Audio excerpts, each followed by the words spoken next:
Buenas noches y bienvenidos a la Estación 33, transmitiendo terror desde el sótano del planeta. El archivo de hoy, compartido por Sunshine Wayne, nos habla de los peligros que existen con la obsesión de colección de objetos. ¿Quién es el dueño a final de cuentas? Los dejo entonces con las figuritas.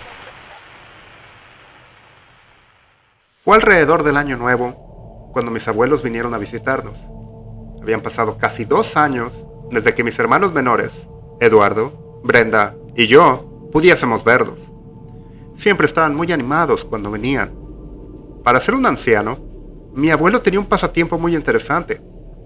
Coleccionaba figuras de acción, cualquier tipo de ellas. Tenía colecciones de figuras de He-Man, Power Rangers, Star Wars, Transformers, Thundercats, las Tortugas Ninja, Batman, los Caballeros del Zodiaco. Cualquier cosa que tenía figuras populares, él las tenía. Pero lo mejor de que viniera a la ciudad era que cada que venía mi abuelo, siempre traía una pequeña colección que nos prestaba para que jugásemos. Nunca para quedarse, pero siempre fue divertido jugar con él, con algunos de sus juguetes favoritos. Cuando nuestros abuelos entraron a nuestra casa para pasar el fin de semana, mi madre los saludó con una sonrisa. Ella siempre era extremadamente jovial, y era más raro verla sin una sonrisa que con una. Era una de las personas más eufóricas que había visto en mi vida. Ella siempre parecía traer luz a un día oscuro. No solo para mí y mis hermanos, sino para todos. Y no era solamente mi impresión. Vecinos y conocidos, todos corroboraban este hecho. Pero por alguna razón, mi abuela nunca cruzó la puerta, y mi abuelo entró con una mirada en blanco en los ojos. Era como si no tuviesen vida en ellos, que es todo lo contrario a su estado regular. Ni siquiera saludó, simplemente entró con una bolsa en la mano. Mi madre preguntó, ¿dónde está mamá? A lo que mi abuelo solo respondió, ella se ha ido a dar la vuelta. Esto desconcertó a mi madre. Pude verlo en el cómo su rostro cambió. Intentó hablar más sobre el tema, pero el abuelo rápidamente lo descartó como si no fuese la gran cosa. Y él cambió de tema también rápidamente. Así que mamá lo ignoró, pensando que debía de estar pasando por algún problema que la verdad no era asunto nuestro. Algo similar había pasado entre mamá y papá. El abuelo miró a Brenda, que actualmente estaba tomando una siesta en el sofá, y tuvo una sonrisa casi siniestra, una que nunca había visto en su rostro en toda mi vida. ¿No es fascinante lo fácil que es ver a alguien dormir?, dijo. Él y mi mamá se trasladaron a la cocina, donde finalmente les di mi bienvenida. Hola, abuelo, ¿cómo has estado? Él respondió con una mirada burlona.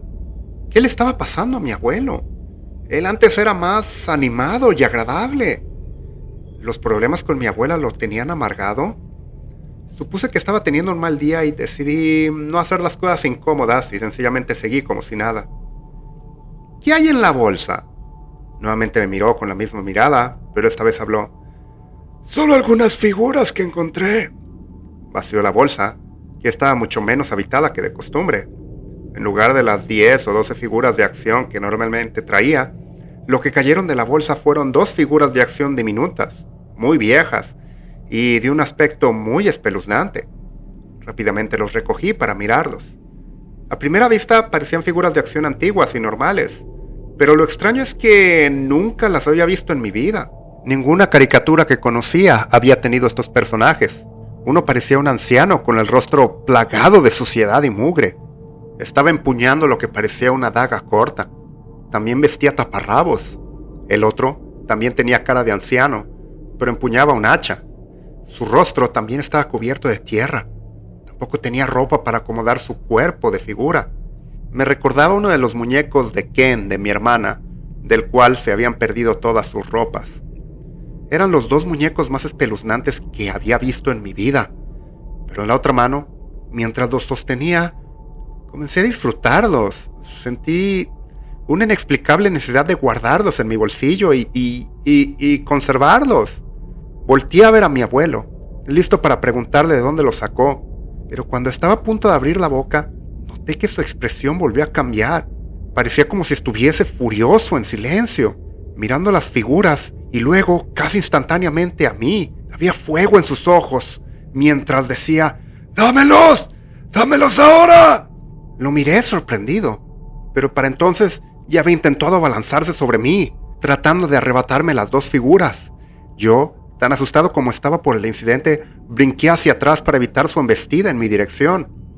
La rodilla de mi abuelo debió de fallar en su intento de agarrar las dos figuritas, porque rápidamente cayó al suelo.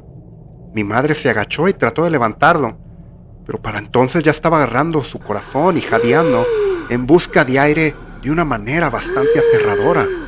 Mi madre llamó a la ambulancia, pero él estaba muerto antes de que pudiesen llegar, debido a que, por lo visto, fue un ataque cardíaco súbito.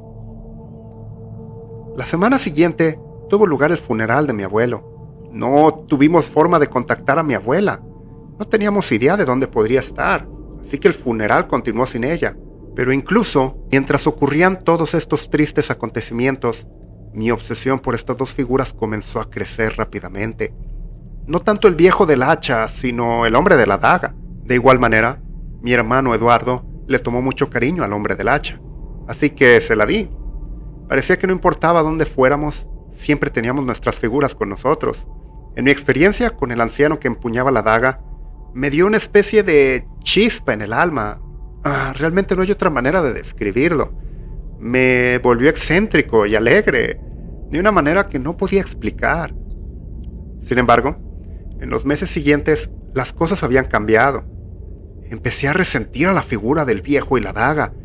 Me miraba de una manera amenazadora e inquietante, por alguna razón. No podía dormir con esa cosa en la misma habitación.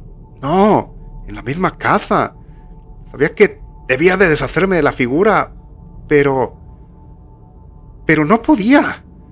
Lo he intentado muchas veces, pero parece que siempre termino recogiéndola. Nunca podré deshacerme de ella, sin mencionar el hecho de que me estaba provocando pesadillas. Y no pesadillas normales. Eran pesadillas en las que la gente me miraba dormir y trataba de asesinarme.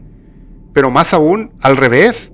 Soñaba conmigo mismo, estando en la habitación de mi hermano o de mi madre, con una daga, justo como lo hacía la figura del anciano, y simplemente les observaba mientras dormían, siempre oculto en una sombra o un rincón, sin acercarme nunca demasiado. Y no es una pesadilla en la que te das cuenta de que pasaban muchísimas cosas distintas que no podías recordar. No fue así en lo absoluto. Me quedaba ahí, durante horas, y simplemente los veía dormir, y no hacía nada, solo los miraba. Estas pesadillas me asustan, pero no había nada que pudiese hacer. Mi hermano se había vuelto tan silencioso y sin vida como yo, y ambos habíamos comenzado a distanciarnos de nuestra madre y nuestra hermana. Por lo tanto, pasábamos nuestra mayoría del tiempo en silencio, y hasta ahora había sido suficiente. Una noche me desperté sobresaltado. Miré alrededor de mi habitación y vi que no había nada ahí, pero sentí una humedad fría en mis sábanas. Me agaché y sentí el área húmeda. Por lo visto había mojado la cama. Demonios, ¿cómo le voy a explicar esto a mi madre? Me levanté e inmediatamente busqué mi figura. Había llegado al punto en que no voy a ninguna parte sin ella, pero no pude encontrarla. Me dolía ir a cualquier parte sin mi preciado compañero de vida, pero decidí simplemente ir a la habitación de mi madre. Entré por su puerta entreabierta y caminé en dirección a su cama. La moví gentilmente, tratando de despertarla para decirle la humillante experiencia que había tenido. Eran las 3 de la madrugada y su habitación estaba muy oscura y sin ninguna ventana para dar iluminación. Intenté empujarla de nuevo, pero algo andaba mal. ¿Ella también estaba mojada? Encendí la pequeña luz de su mesa de noche y me quedé ahí, asombrado. Ahí, acostado en la cama. Estaba el cuerpo frío y sin vida y empapado de sangre de mi madre. Me miré a mí mismo y me di cuenta de que estaba cubierto de sangre. Y mi madre parecía como si hubiese sido tallada, como si alguien estuviera tratando de cortarle pedazos. Y allí en su cuello había una daga. La agarré y se la saqué del cuello. Su hoja, empapada de sangre, brillaba en la tenue luz de la lámpara. Y me quedé ahí aterrorizado. La mayoría de la gente grita cuando tiene miedo, pero ya había pasado ese punto. Ni siquiera pude sacar un sonido de mi garganta. Me congelé, aterrado. Incluso algo tan simple como darme la vuelta era imposible. Miré alrededor de mi madre muerta y entonces la vi. Ahí, encima de las mantas, estaba mi figura, daga en mano, tirada ahí, como si mi madre la hubiese sostenido antes de que se hubiese quedado dormida. Por instinto lo agarré rápidamente y una vez que lo hice, sentí su chispa volver a entrar en mí. Sin tener más miedo ni preocuparme por mi madre, miré su cuerpo una vez más. Todo lo que podía pensar era, ¿no es fascinante lo fácil que es ver a alguien dormir? Tomé la daga y mi figura y caminé muy lentamente hacia la habitación de mi hermano Eduardo, sin motivo aparente. Simplemente sentí la necesidad de hacerlo. Yo tenía que... Entré sigilosamente a su habitación y me escondí en las sombras mirando su cama. Vi el montículo en su cama, que era su cuerpo indefenso y dormido, y lo miré. Lo observé durante lo que parecieron unas horas, todo el tiempo pensando únicamente, ¿no es fascinante lo fácil que es ver dormir a alguien? Eran casi las 5 de la mañana y todavía estaba allí, simplemente mirándolo, cuando otro pensamiento entró a mi cabeza. Esto no es mi propia voz, pero lo que parecía la voz de un anciano. ¡Destrépalo, Diego, destrépalo! Sin pensarlo 2 veces y agarrando la daga manchada de sangre en una mano y la figura en la otra, corrí hacia su cama. Levanté la daga y la hundí en el montículo que era mi hermano, pero se sentía muy suave, a diferencia de un cuerpo. Rápidamente levanté la sábana para ver que mi hermano no estaba en su cama en lo absoluto. Era solo un montón de mantas y almohadas que daban la apariencia de parecerse a una persona. Me quedé mirando el montículo, tratando de absorber lo que estaba pasando, y luego miré mi figura. ¿Qué me has hecho? De repente escuché unos pasos detrás de mí. Me di la vuelta y vi a mi hermano saliendo detrás de las cortinas. La luz de la luna brillaba sobre su rostro manchado de sangre y su camisón. Miré a la derecha y vi el cadáver destrozado y destripado de nuestra hermana. Lo miré. Obviamente había estado ahí por un tiempo, considerando que no podía llegar sin caminar justo donde yo estaba parado. Y él solo me miró fijamente, con un hacha en la mano y su figura en la otra, y simplemente dijo, ¿no es fascinante lo fácil que es ver a alguien verte dormir?